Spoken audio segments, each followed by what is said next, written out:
कहानी की शुरुआत होती है एक छोटे से गांव से जो नदी के किनारे बसा हुआ होता है।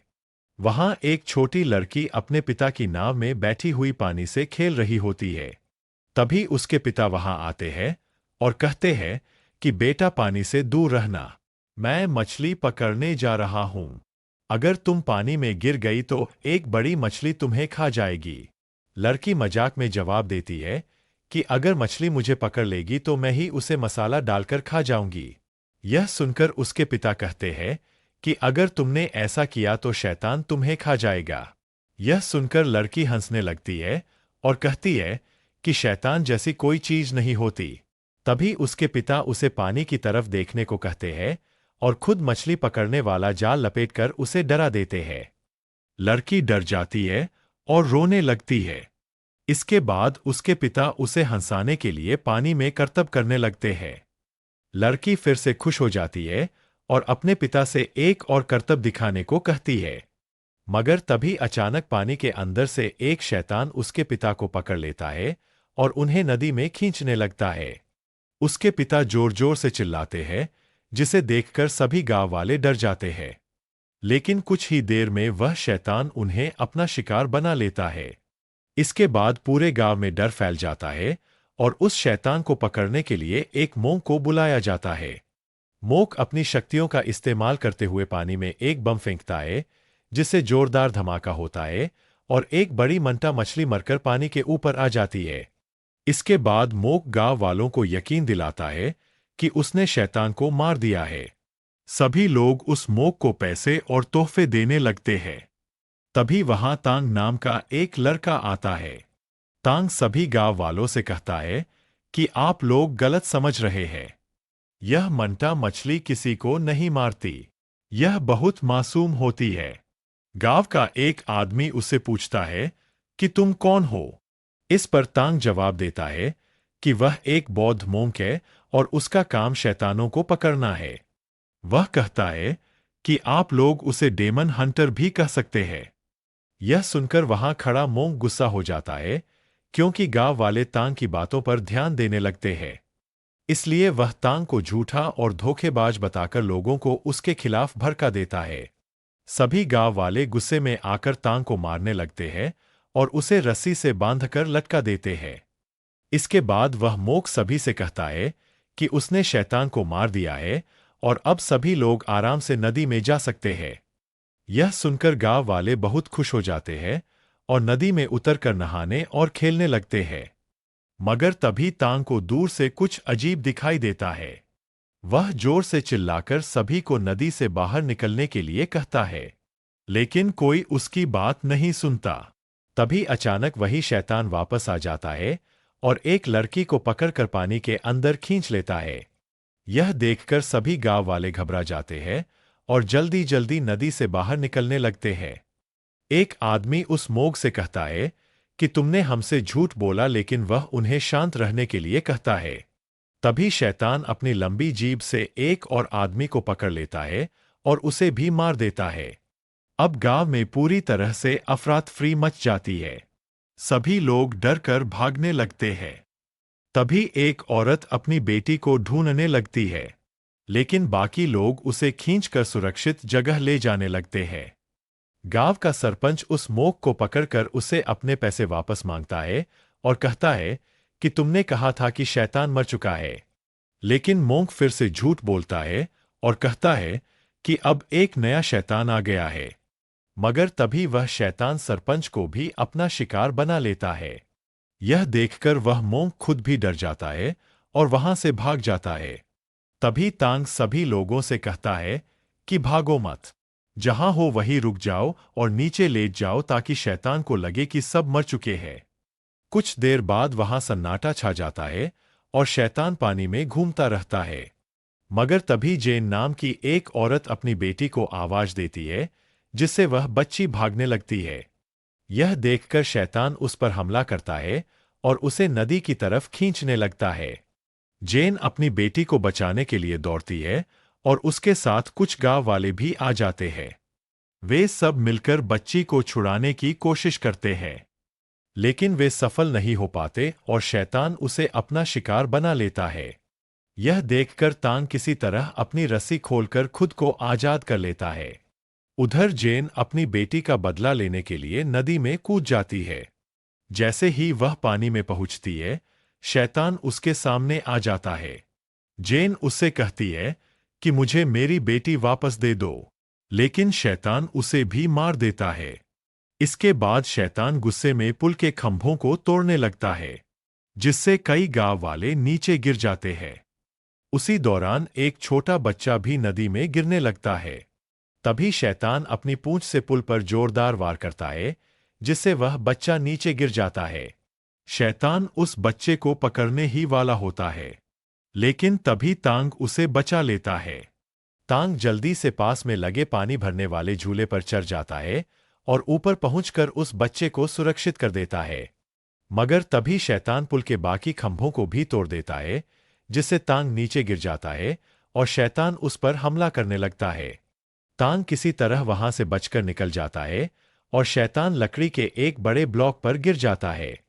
शैतान वापस नदी में जाने की कोशिश करता है, लेकिन वह फंस जाता है और बाहर नहीं जा पाता। तभी तांग मोक से कहता है कि उसे इस शैतान को पकड़ने के लिए उसकी मदद चाहिए। इसके बाद दोनों मिलकर उस लकड़ी के ब्लॉक पर कूदते हैं ताकि वे शैतान को उछालकर किनारे तक ला सकें। लेकिन शैतान का वजन बहुत ज्यादा होता है, इसलिए वे ऐसा नहीं कर पाते और दूर जाकर गिर जाते हैं। यह देखकर गांव वाले भी वैसा ही करने लगते हैं, लेकिन वे भी शैतान को संभाल नहीं पाते और नाकाम हो जाते हैं। तभी वहां एक मोटी औरत बाहर आती है, जिसके आते ही जमीन हिलने लगती है। जैसे ही वह उस लकड़ी के ब्लॉक पर कूदती है, शैतान जोर से नीचे गिर जाता है और उसके नीचे मोक भी दब जाता है। इसके बाद वह शैतान अपने इंसानी रूप में आ जाता है। यह देखकर गांव वाले उस पर हमला करने की बात करते हैं, लेकिन तांग सभी को रोक देता है और कहता है कि उसे इस शैतान को पकड़ने का मौका दिया जाए क्योंकि वह इसमें माहिर है।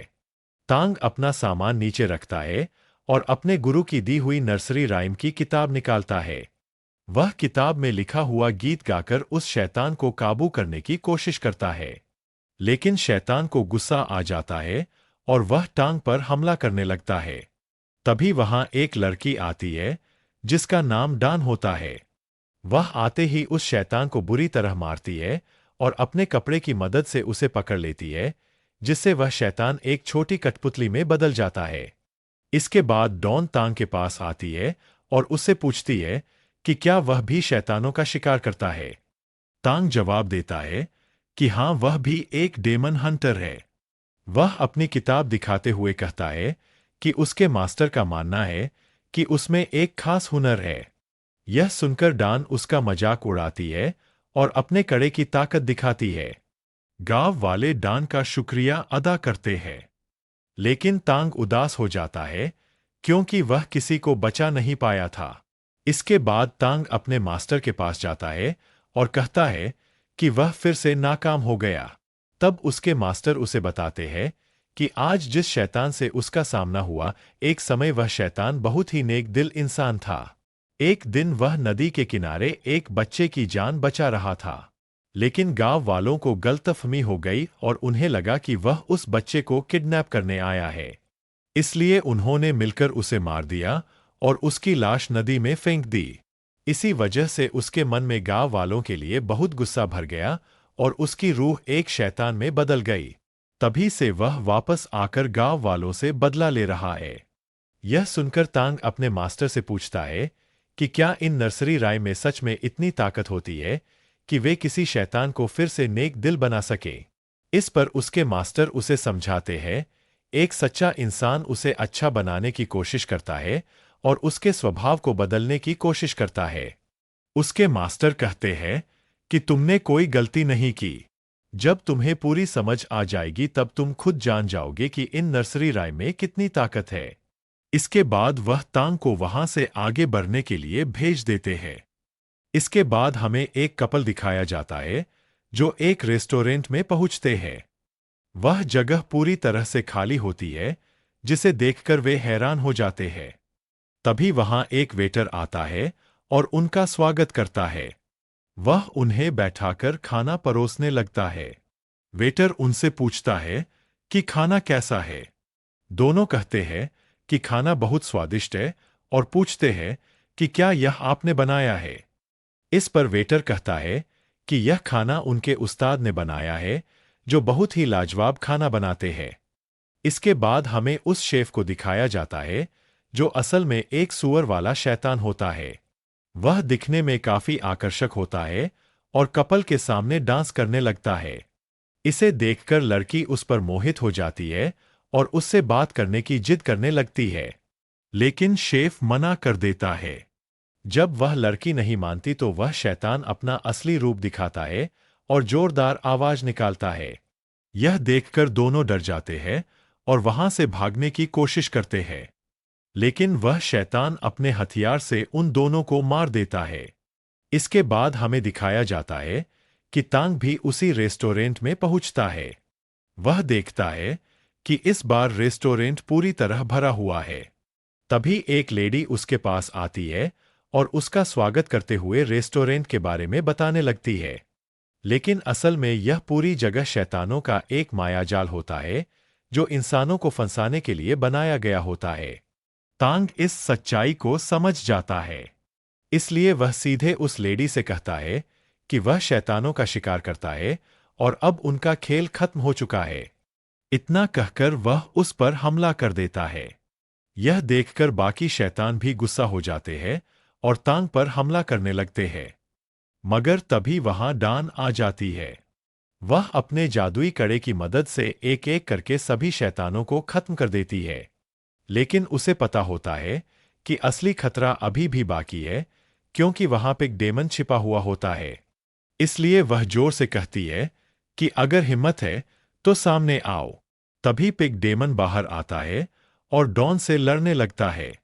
वह बहुत ताकतवर होता है, लेकिन डॉन हार नहीं मानती और अपने कड़े से उस पर लगातार हमला करती रहती है। इससे वह धीरे धीरे अपने असली रूप में आने लगता है। पिग डेमन अपने हथियार से डॉन पर वार करता है, लेकिन वह अपने कड़े से खुद को बचा लेती है, जिससे उसका हथियार जमीन में धंस जाता है। मौका देखकर डॉन अपने कड़े को उसके गले में फंसा देती है और पीछे से उसे पकड़ लेती है। जिसके बाद वह तांग से कहती है कि इस शैतान की सारी बुराई इसके गले में है, इसलिए तुम्हें इसे बाहर निकालना होगा। तांग जब उसका भयानक चेहरा देखता है तो उसे बहुत घिन आती है, लेकिन फिर भी वह हिम्मत करके उसकी बुराई को अपने मुंह में खींच लेता है। इससे तांग को बहुत दर्द होता है, इसलिए डांग तुरंत उसके मुंह से उस बुराई को निकालकर अपने कपड़े में बांध लेती है। लेकिन पिग डेमन बहुत ताकतवर होता है और वह उस कपड़े को फाड़ देता है। यह देखकर तांग और डॉन वहां से भाग जाते हैं और किसी तरह एक सुरक्षित जगह पर पहुंचते हैं। इसके बाद डवान तांग को बताती है कि अगर वे उस पिग डेमन को मार देते तो उन्हें बहुत सारे पैसे मिल सकते थे, लेकिन वह बहुत ताकतवर है, इसलिए वह उसे पकड़ नहीं पाई। इस पर